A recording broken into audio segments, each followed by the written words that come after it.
আসসালামু আলাইকুম এভরিওয়ান, আশা করছি সবাই খুব ভালো আছেন। আজকে গরুর দুধ দিয়ে ডিম ছাড়া লালমোহন মিষ্টি তৈরি করে দেখাবো।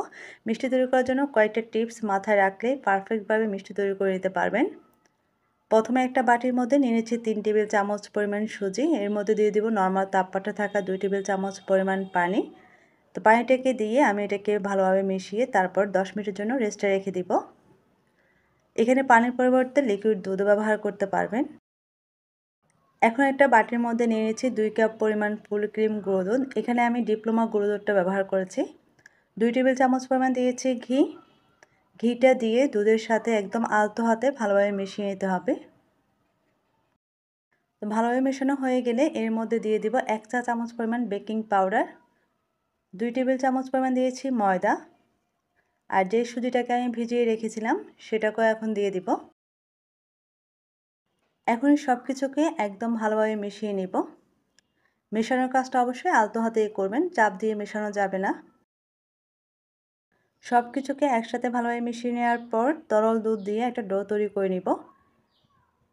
তো দুধটা দেওয়ার সময় কিন্তু অল্প অল্প করে তার দুধ দিয়ে তারপর ডো তৈরি করে নিতে হবে। এই ডোটা তৈরি করতে আমার 8 টেবিল চামচের মতো দুধ লেগেছে। প্রথমে আমি এখানে 6 টেবিল চামচের মতো দুধ দিয়ে দিয়েছি। তো দুধটা দিয়ে আমি সম্পূর্ণ ডোটাকে ভালোভাবে মিশিয়ে নেব। এরপর আরও 2 টেবিল চামচ পরিমাণ দুধ দিয়ে ডোটাকে মেখে দিচ্ছি। ডোটা যদি শক্ত হয়ে যায় তাহলে কিন্তু মিষ্টির ভিতরে শিরা ঢুকবে না, আর যদি খুব বেশি নরম হয় তাহলে মিষ্টির শেপটা দিতে পারবে না। এই জন্য ডোটা কিন্তু একদম পারফেক্ট হতে হবে। এখানে ডোটা তৈরি করতে অবশ্যই 8 টেবিল চামচ পরিমাণ দুধই ব্যবহার করবেন। ডো তৈরি করার পর আমি এটাকে 10 মিনিটের জন্য রেস্টে রেখে দিয়েছিলাম যাতে সেট হতে পারে। 10 মিনিট পর এখন আমি মিষ্টিগুলো তৈরি করে নিব। মিষ্টি তৈরি করার আগে হাতে একটু ঘি লাগিয়ে নিতে হবে, তাহলে আর হাতে লেগে যাবে না।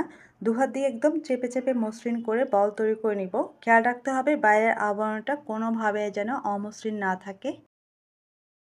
এখন মিষ্টিগুলো ভেজে নিব, এই জন্যই চুলায় বেশ কিছু তেল গরম করতে দিয়েছি। তেলটা যখন হালকা গরম হতে শুরু করবে তখনই মিষ্টিগুলো দিয়ে দিতে হবে।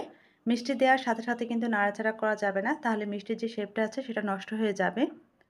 কিছুক্ষণ অপেক্ষা করলেই দেখবেন মিষ্টিগুলো নিজে নিজেই একদম তেলের উপরে ভেসে উঠবে। চুলার জালটা মাঝারি লোতে রেখে মিষ্টিগুলোকে অনবরত নেড়েচেড়ে ভেজে নিব, তাহলে সব দিকে সমানভাবে কালার চলে আসবে। ভাজতে ভাজতে যখন গোলাপ জামুনের সুন্দর একটা কালার চলে আসবে তখন মিষ্টিগুলোকে তেল ঝরিয়ে তেল থেকে উঠিয়ে নিব। মিষ্টিগুলো ঠান্ডা হতে হতে এখন শিরা তৈরি করে নিব।